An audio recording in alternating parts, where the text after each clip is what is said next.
Hey there, friend. So what controversial topic do you want to discuss today? Well, since I'm usually the conservative one, how about we talk about the benefits of small government? Benefits? You think there are benefits to small government? Of course there are. A smaller federal government would require less taxes. It would be less intrusive in our personal lives. And it would be easier for the people to change and control to prevent government abuses. Well, yes. A smaller government would be less expensive, less intrusive, and less powerful.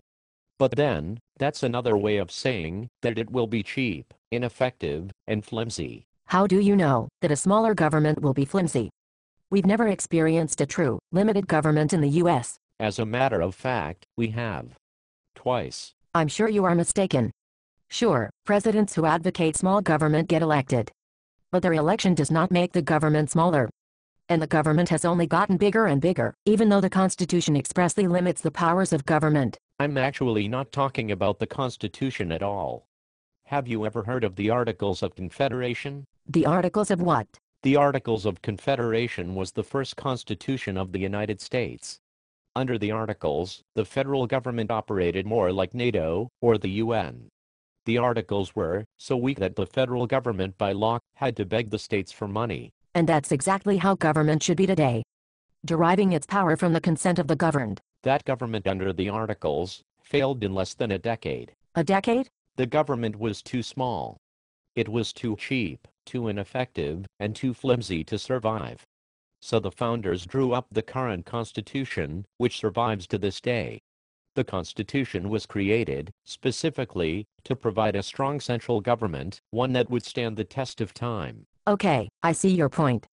But my point is that right now, the Constitution places strict limits on the federal government.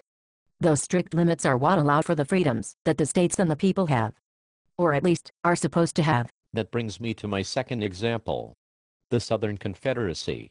The Confederates rebelled because of what they saw as federal government taking away states' rights. I think it was over a little bit more than that. But go ahead. You're right, it was.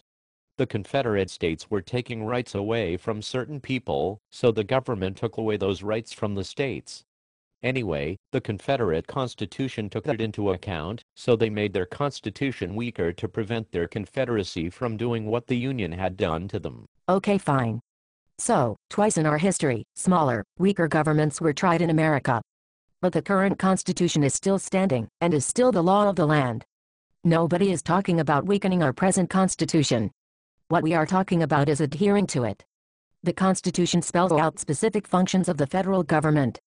And over time, the government has grown way beyond those limits. We are adhering to the Constitution. The Constitution was established by we the people. If we the people decide to expand the role of government, that is the people's right. If we decide to shrink or abolish it, that's our right too. So then, by your own words, we have a right to shrink the government. We have the ability to shrink the government. And given the current economic climate, we have a need to shrink the government. So why do you not want to shrink the government? Because, more than likely, the wrong parts of the government will shrink. Conservatives have always disliked welfare and other entitlement programs, while at the same time advocating for the military. I see nothing wrong with that. Don't you think that it's completely unfair that some people live their lives on public assistance, while soldiers, police officers, and others put their lives on the line for the public? I do. But even if all of the entitlement programs are eliminated, the government will be left with the military. And the military is by far the biggest part of big government. If the Tea Party is all about civic and social responsibility, that's one thing. But if the Tea Party is about fiscal responsibility, as you say it is, then shrinking the military would be the best way to achieve that goal. I would never want to do that. The United States has the best military in the entire world. And I want to keep it that way. So do I. I believe that America is the best country in the world. And I don't want to jeopardize any part of it in the name of creating a so-called smaller government.